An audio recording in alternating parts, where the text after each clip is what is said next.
Donc, relation homme-animal, développement d'une perception positive de l'humain par le porcelet. Donc, comme vous le savez, la relation homme-animal, finalement, c'est un des piliers du bien-être animal. C'est pour ça que vous êtes ici, ou alors peut-être que vous êtes curieux, en tout cas. C'est de ça qu'on va parler. Finalement, un éleveur qui a, de par son comportement, de par ses choix de pratique, va influencer l'état mental, le bien-être des animaux. Et il faut savoir que le bien-être animal peut, ou un bon état de bien-être, peut permettre de limiter les risques de maladies, par exemple, et peut aussi avoir un impact positif sur l'expression des performances des animaux. Mais améliorer le bien-être animal et améliorer cette relation de confiance entre l'homme et l'animal, c'est une formule gagnant-gagnant, non seulement pour l'animal, mais aussi pour l'humain, pour l'éleveur. Donc les animaux seront plus confiants. Ça peut faciliter dans certains cas les manipulations et ça peut aussi permettre d'éviter que l'animal ait des réactions brusques, des réactions imprévisibles lors des situations anxiogènes. C'est pour ça qu'améliorer la relation animale, c'est aussi permettre pour l'éleveur de gagner en sécurité au travail, de gagner en qualité au travail, avoir une bonne satisfaction de leur travail aussi. Et puis finalement, améliorer la relation animale, c'est améliorer le bien-être de l'animal, mais aussi de l'éleveur. Alors, comment développer cette relation? Quels sont les facteurs importants dans le développement de la relation? Il y en a plusieurs, mais notamment, la qualité peut aussi dépendre des capacités cognitives des animaux. Donc des capacités cognitives comme par exemple la perception, l'interprétation des signaux. Les animaux, les porcs, pour développer cette relation avec l'humain, vont faire appel à un certain nombre de capacités. Par exemple, la capacité à percevoir, à interpréter des signaux est primordiale, comme par exemple une voix douce ou un geste doux qui vont être des signaux finalement que l'humain n'est pas menaçant pour eux. Cela implique aussi une mémorisation des interactions passées, une reconnaissance des humains, donc quels humains ont été bons avec eux ou au contraire de quels humains devraient-ils se méfier. Et ça peut impliquer aussi des capacités de généralisation de l'expérience. Comment est-ce que l'animal va se comporter face à un humain inconnu ? Est-ce qu'il va se comporter de la même manière qu'avec un éleveur qui aurait été positif, doux avec eux ? Et finalement, ces capacités cognitives-là vont permettre le développement d'une mémoire de l'humain. Une mémoire qui peut être positive ou négative, en sachant que cette mémoire va être très liée aux émotions. Par exemple, une mémoire positive va être associée à des émotions positives, comme par exemple la joie, le plaisir de retrouver un humain qui a eu des bons contacts envers eux. Ou au contraire, une mémoire négative de l'humain, associée à des émotions négatives, la peur, l'anxiété de retrouver un humain menaçant. Et c'est finalement sur ces aspects-là de cognition que nous nous intéressons dans nos travaux. Et puis, je vais donc vous présenter des petits résultats sur ces sujets-là. Alors, dans mes travaux, on a travaillé surtout en ferme expérimentale, donc en milieu plutôt contrôlé, afin de pouvoir décortiquer les comportements, décortiquer chaque aspect de la relation. Les sessions ont été filmées et analysées par la suite. En termes d'expérience avec l'humain, quel type de contact? Alors, on a pu remarquer que seulement quelques minutes de contact par jour suffisaient à l'établissement d'une relation. Donc, on a travaillé avec des sessions d'expérience avec l'humain de quelques minutes sur 5 jours seulement. Concernant les types de contacts, alors il y avait plusieurs types d'expériences. Par exemple, il y avait des porcelets qui avaient une expérience positive avec l'humain. Un traitement à gauche, par exemple, des contacts tactiles doux. À chaque fois que les animaux approchent l'humain, on va leur donner des contacts tactiles, donc les caresser ou les gratouiller. Un autre type d'expérience positive, des récompenses alimentaires. Donc cette fois-ci, à chaque fois que les animaux approchent l'humain, l'humain va leur délivrer des récompenses alimentaires. Donc nous, on utilisait des céréales de blé soufflé. Ils aimaient bien ça. Dans cette situation-là, l'humain restait immobile tout au long de l'expérience. La seule récompense qu'il recevait, c'était ces récompenses alimentaires. Certains porcelets étaient dans des groupes de traitement plus neutres, donc présence passive. Cette fois-ci, l'humain restait immobile tout au long des sessions d'expérience face à l'humain. Et ils pouvaient cependant approcher, ils étaient libres d'aller l'explorer, d'aller lui mâchouiller les bottes, les vêtements, etc. Mais l'humain restait immobile tout au long. Et puis on avait d'autres traitements, des traitements négatifs. Donc je vous en présente un, le traitement tentative de capture. Cette fois-ci, à chaque fois que les porcelets approchaient l'humain tentait de les capturer. Et puis, après avoir donné cette expérience de 5 jours, on va évaluer la qualité de la relation avec l'humain. Donc, on peut utiliser plusieurs types de tests. Dans notre cas, on en a utilisé 2. Donc, le premier qui est un test de réaction face à un humain immobile. On va mesurer le comportement d'approche des porcelets. On peut mesurer, par exemple, le pourcentage de temps passé en contact avec l'humain. Donc, ce petit test, il est intéressant parce qu'il mesure 2 choses. Donc, il va mesurer la peur des animaux.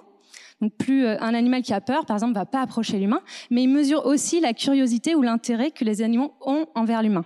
Donc, un animal qui approche pas, est-ce que c'est parce qu'il a peur de l'humain ou tout simplement parce qu'il n'est pas motivé ou pas intéressé à interagir avec lui? Et c'est pour ça que c'est assez intéressant de compléter ce type de test avec un test de réaction face à l'humain qui approche. Donc, cette fois-ci, c'est l'humain, nous, qui approchons l'animal. Donc, dans le cas des porcelets, je me mettais à 4 pattes, à genoux, et puis je m'approchais doucement des porcelets, et puis j'allais tenter de les toucher de la main au niveau du groin. Et s'ils ne fuyaient pas, j'essayais d'aller toucher leur oreille. Ce type de test mesure vraiment la peur, parce qu'un animal, plus l'animal aura peur, plus il va fuir rapidement. On pouvait ensuite attribuer un score qui variait entre 0 et 4. Donc 0, c'était les porcelets les moins peureux, les plus confiants finalement, qui se laissaient approcher, toucher le groin et toucher l'oreille. Les porcelets avaient un score de 1 quand ils fuyaient au contact de l'oreille, 2 quand ils fuyaient à l'approche de l'oreille, 3 quand ils fuyaient au contact du groin, et finalement 4, les porcelets les plus peureux qui ne se laissent pas du tout toucher. Dès qu'on tente de les approcher, ils vont fuir. Voilà, donc... Quand est-ce qu'on a fait ces tests de réactivité, de réaction face à l'humain? Donc là, je vous présente les résultats une semaine après. Donc les résultats concernant la perception des signaux et de la mémoire. Donc une semaine après avoir reçu les contacts avec l'humain, je vous en ai parlé avant, des contacts positifs ou négatifs ou présence passive. Voici les résultats lors du test face à un humain immobile. Donc le premier type de test, on mesure leur comportement d'approche. Vous avez en ordonnée à gauche le pourcentage de temps passé en contact, et ce en fonction des traitements.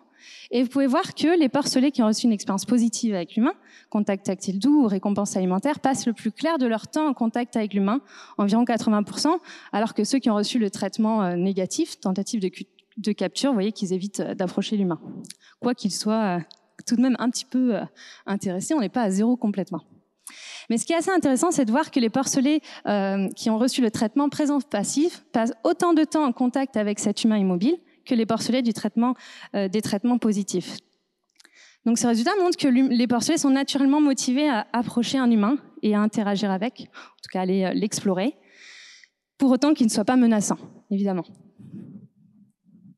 Et puis, on a ensuite regardé les résultats lors du test face à l'humain qui approche. Et vous voyez que cette fois-ci, on a 3 types de réponses. C'est pour ça que c'est intéressant de faire les 2 types de tests, parce qu'on ne voit pas les mêmes choses. Ici, vous avez les scores de réactivité entre 0 et 4. Donc, il faut lire les résultats à l'envers par rapport à gauche. Plus on est proche de 0, plus c'est positif, en fait. Les porcelets qui ont un score de 0, c'est ceux qui se laissent approcher, toucher facilement. Donc, vous pouvez voir tout d'abord que les porcelets du traitement négatif, avec des tentatives de capture, avaient des scores très élevés, autour de 4, donc généralement, ils ne se laissent pas approcher par l'humain. Mais seuls les porcelets du traitement contact tactile doux, eux, se laissaient approcher et toucher le groin et l'oreille facilement par l'humain. Quant aux 2 autres traitements, récompense alimentaire et présence passive, vous voyez qu'ils ont des scores intermédiaires autour de 2. Donc généralement, ils fuient dès qu'on touche le groin ou qu'on tente d'aller plus loin. Donc, ce résultat nous montre que même si, à gauche, on voyait que les porcelets étaient naturellement motivés à approcher, seuls les porcelets habitués au contact vont se laisser facilement toucher. Dans une autre expérience, on s'est intéressé aux capacités de reconnaissance des humains et de généralisation de l'expérience. Alors pour ça, on avait plusieurs traitements. Moi, je vous en présente 2 seulement. Donc, un premier traitement où on avait des porcelets qui recevaient une expérience positive avec l'humain, à gauche, un humain A+, pendant 5 jours. Donc dans ce cas-là, ils recevaient des contacts tactiles doux. Et puis la deuxième semaine, ils étaient confrontés à un deuxième humain, l'humain B, qui lui était négatif avec eux. Donc dans ce cas-là, à chaque fois qu'ils approchaient cet humain B, l'humain tentait de les capturer.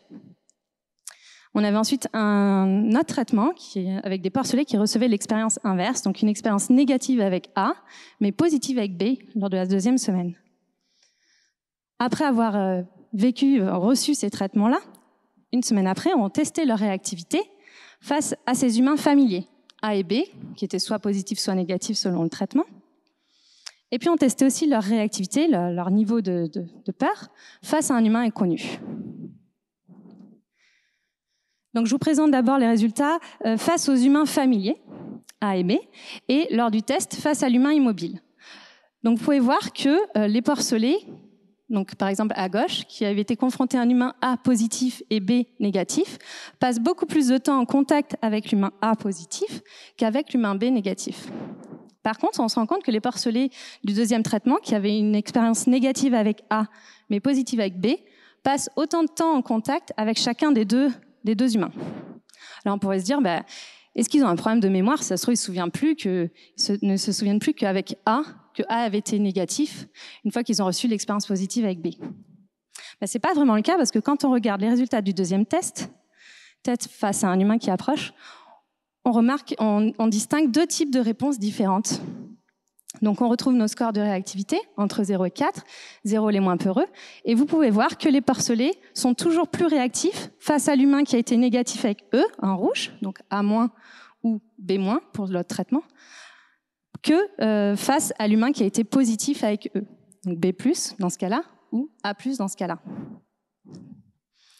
Donc ces deux résultats nous montrent que les porcelets discriminent très bien les humains. On n'avait pas de problème de mémoire à ce niveau-là. Ils vont toujours être plus réactifs face à cet humain A négatif qui les approche. Cependant, ils restent tout de même nous motivés à approcher un humain A négatif après avoir reçu une expérience positive avec un humain B. Donc ça montre finalement que les porcelets sont très résilients peut-être, ou très motivés finalement à interagir avec des humains. Et maintenant, comment est-ce qu'ils se comportent face à un humain inconnu? Donc, tout d'abord, lors du test face à l'humain immobile, vous voyez que les colonnes sont assez élevées, similaires à leurs voisines. Donc, on voit qu'ils passent beaucoup de temps en contact, autant de temps en contact même, face à un inconnu que face à un humain familier positif, que ce soit dans un traitement ou dans l'autre. On va parler de généralisation de l'expérience positive. Dans ce cas-là, ils vont généraliser, ils vont être aussi motivés à interagir avec un inconnu qu'avec un humain positif. Cependant, lors du test face à l'humain qui approche, on a un résultat encore une fois différent. Dans ce cas-là, ils vont généraliser plutôt l'expérience négative. Comment est-ce qu'on voit ça? On voit que ces porcelets ont des scores de réactivité, des scores de pair aussi élevés face à un humain inconnu que face à un humain familier négatif.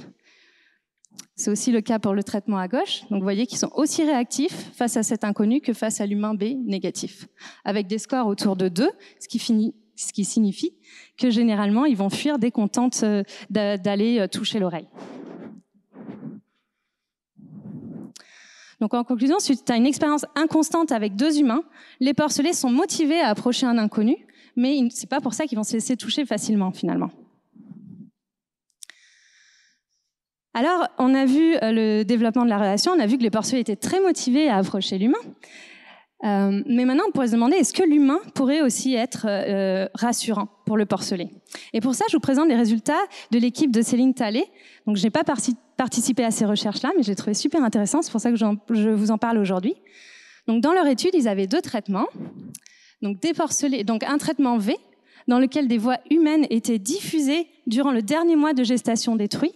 Donc les porcelets n'étaient pas encore nés, ils étaient toujours dans le ventre de leur mère. On peut se demander est-ce qu'ils perçoivent cette voix humaine. Et puis il y avait un deuxième traitement, le traitement C, qui est un traitement contrôle. Cette fois-ci, aucune voix humaine n'était diffusée durant la gestation des truies. Suite à leur naissance, une semaine plus tard, une semaine post-naissance, ils ont soumis des porcelets à un test d'isolement pendant 5 minutes. Donc 5 minutes, c'est long, mais vous inquiétez pas, ils retrouvaient leur mère juste après. Donc un test d'isolement, c'est quoi? On va prendre un porcelet de la portée et on va l'isoler dans une salle et on va évaluer leur réaction. Il faut savoir que c'est une situation très anxiogène pour les porcelets, vous imaginez bien. Et lorsqu'ils se retrouvent en test d'isolement, ils vont émettre des vocalisations, des cris d'appel finalement. Durant ce test d'isolement, la particularité, c'est qu'ils ont aussi diffusé la voix humaine, la même qui était diffusée avant dans le traitement V. Et voici les résultats qu'ils ont obtenus. Donc vous avez ici en ordonnée le nombre de vocalisations négatives. Comme je vous disais, le test d'isolement, c'est un test très stressant pour les porcelets, et ils vont vocaliser. Et vous pouvez voir que les porcelets du traitement V, dont des voix humaines avaient été diffusées durant le dernier mois de la gestation des truies, émettent moins de vocalisations négatives que les porcelets du traitement contrôle. Et ces résultats, ils nous apprennent donc que, alors en effet, l'isolement est source de stress pour les porcelets, mais une familiarisation à la voix humaine in utero permet tout de même d'apaiser cette détresse lors de situations anxiogènes comme celle-ci. Donc je vous disais que les expériences que je vous présentais avaient été faites en ferme expérimentale dans des environnements contrôlés. Et on peut se demander à quoi ça nous sert finalement de savoir ça dans la vie de tous les jours finalement. À quoi ça sert en pratique. Donc ces études, elles nous montrent l'importance de prendre en compte les capacités sensorielles des porcs. Les porcelets adaptent leur comportement en fonction des postures, des gestes, de la voix de l'humain. Ils sont naturellement motivés à interagir avec l'homme. Cependant, des contacts tactiles doux étaient tout de même nécessaires pour établir une relation positive. Et puis finalement, la dernière étude nous montre aussi que l'humain peut non seulement être un élément attrayant pour le porcelet, mais peut aussi être un élément réconfortant lors de situations anxiogènes. Et puis ces travaux nous montrent aussi l'importance de prendre en compte les capacités cognitives des porcs. Quelques minutes par jour seulement suffisent à la formation d'une mémoire positive ou négative de l'humain. Ils peuvent reconnaître les gens, ils peuvent aussi généraliser leurs réponses face à des inconnus.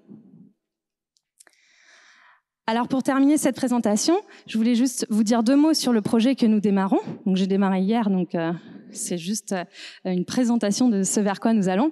Nous voudrions maintenant nous intéresser à la relation homme-animal, mais dans les élevages, vraiment en pratique. Donc, il y a un projet qui vient de démarrer, qui s'appelle le projet Panorama, qui vise au développement d'élevage avec un accès extérieur, respectueux du bien-être animal, mais aussi qui soit accepté par les éleveurs et les citoyens consommateurs. Et pour ça, on va travailler les équipes de recherche vont travailler sur 2 espèces, les porcs et les lapins, en utilisant une démarche participative. Donc c'est une démarche assez originale dans laquelle nous voulons co-construire ce projet avec différents acteurs de la filière.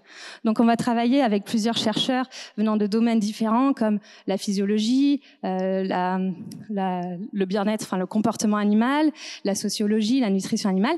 Mais on voudrait aussi travailler avec des acteurs de la filière comme des éleveurs ou des coopératives agricoles, des distributeurs, des équipementiers, pour justement unir nos forces et développer des élevages finalement durables. Et à l'intérieur de ce projet-là figure le projet Pigorama, dans lequel je vais participer directement, sous la co-supervision de Céline Talley et Vanessa Lolivier. Et nous allons vraiment nous concentrer sur les aspects bien-être du porc et des éleveurs. Alors on va s'intéresser au bien-être en général, mais aussi, notamment, à la relation homme-animal. Et on pourrait, par exemple, se poser une question comme « Quelles sont les clés ?» permettant le développement d'une relation homme-animal positive en pratique. Et pour ça, on va interroger et étudier le point de vue des éleveurs grâce à des sondages pour comprendre un petit peu quelles sont leurs attentes, mais aussi quelles sont les pratiques qu'ils utilisent dans leurs élevages et puis quel impact ça peut avoir sur la relation homme-animal ou quelle relation ils ont avec les animaux, comment est-ce qu'ils perçoivent les animaux. Et puis on va aussi s'interroger sur le point de vue des animaux. Alors pas via des méthodes de sondage, ça fonctionne pas très bien, mais avec des méthodes éthologiques, comme je vous ai présenté juste avant, donc en étudiant leur comportement dans les élevages et potentiellement leur réaction face à des humains. Voilà, donc c'est tout pour moi aujourd'hui. Puis je remercie toute l'équipe aussi, l'équipe au Canada, notamment Nicolas et Jean-Paul Laforêt, et puis Céline Talley de l'INRAE de Rennes et Vanessa Lolivier d'AgroCampus Ouest. Donc merci à tous pour votre attention.